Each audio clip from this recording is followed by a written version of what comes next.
NASCAR just handed teams a piece of paper and a 14-day deadline. Sign it or lose everything. But here's the crazy part. The same teams that went to war with NASCAR for over a year are now signing without hesitation. What changed?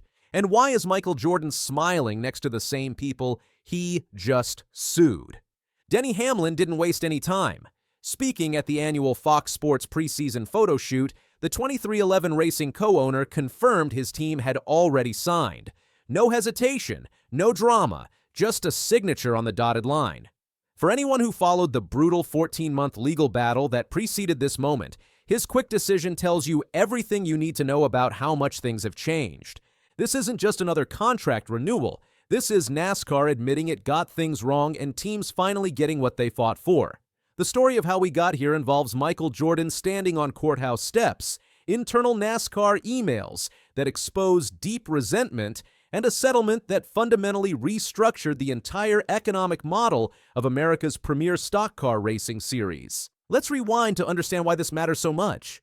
Back in September 2024, NASCAR presented teams with what it called a final offer for the 2025 charter agreement. Teams had less than 24 hours to decide. Take it or leave it, no negotiation, no discussion. Just sign or lose everything you've built. 13 teams reluctantly signed. 2 teams refused. 2311 Racing, co-owned by NBA legend Michael Jordan and driver Denny Hamlin, along with Front Row Motorsports owned by Bob Jenkins, decided they would rather go to war than accept terms they believed would kill their businesses. The lawsuit they filed accused NASCAR of being a monopolistic bully. Strong words, but the teams backed them up with evidence. During the trial, Hamlin testified that 2311's profit margin was just 2.26%.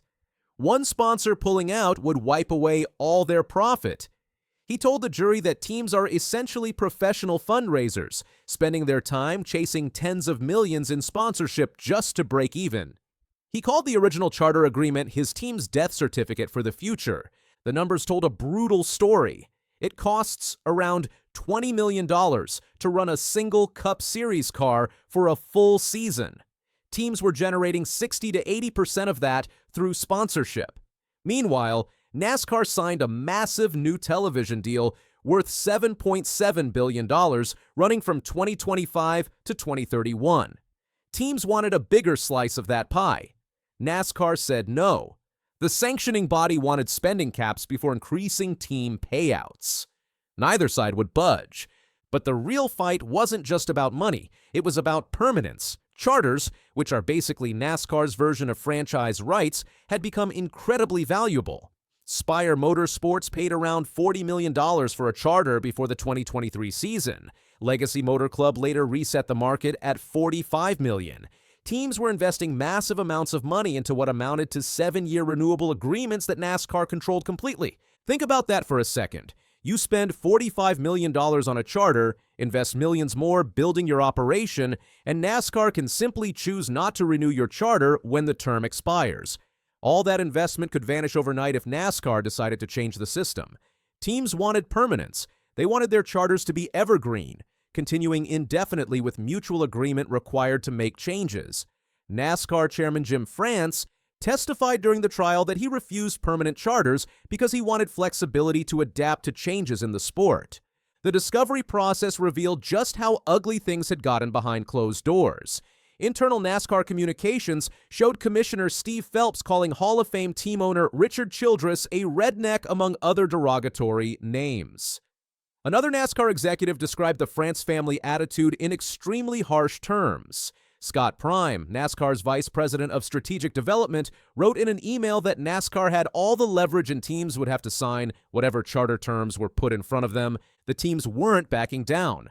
Letters from legendary owners Joe Gibbs, Rick Hendrick, Jack Roush, and Roger Penske pleaded with France to make charters permanent. France testified he wasn't moved by these requests, even though he considered these men good friends.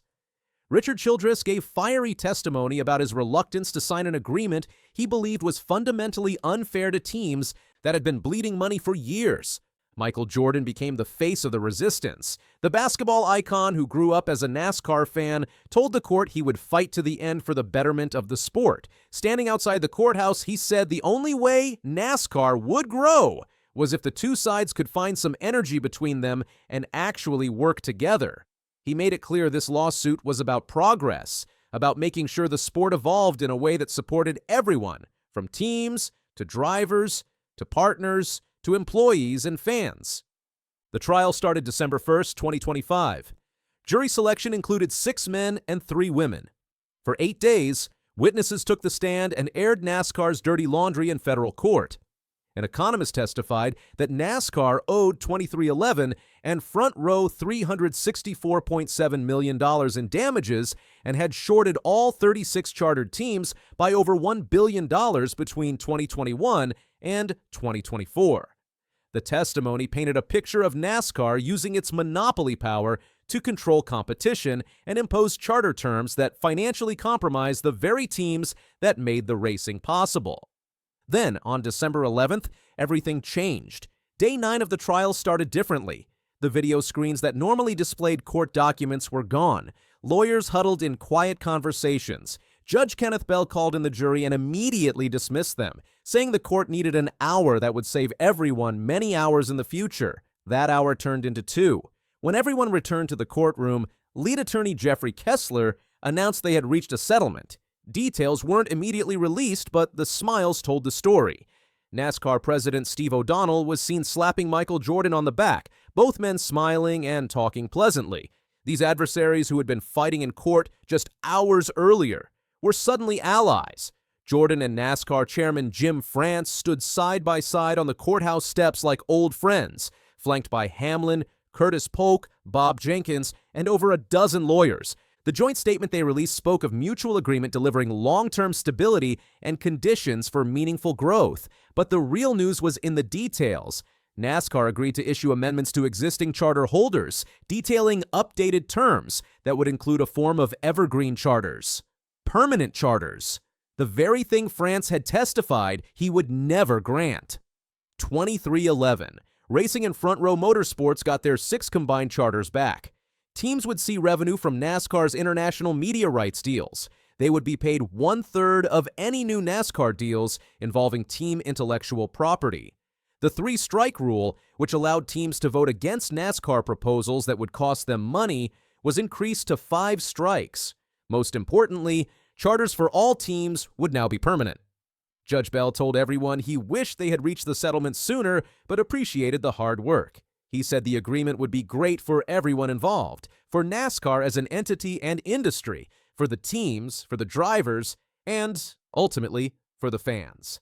France agreed, saying everyone could get back to focusing on what they really loved, which was racing instead of spending time in courtrooms.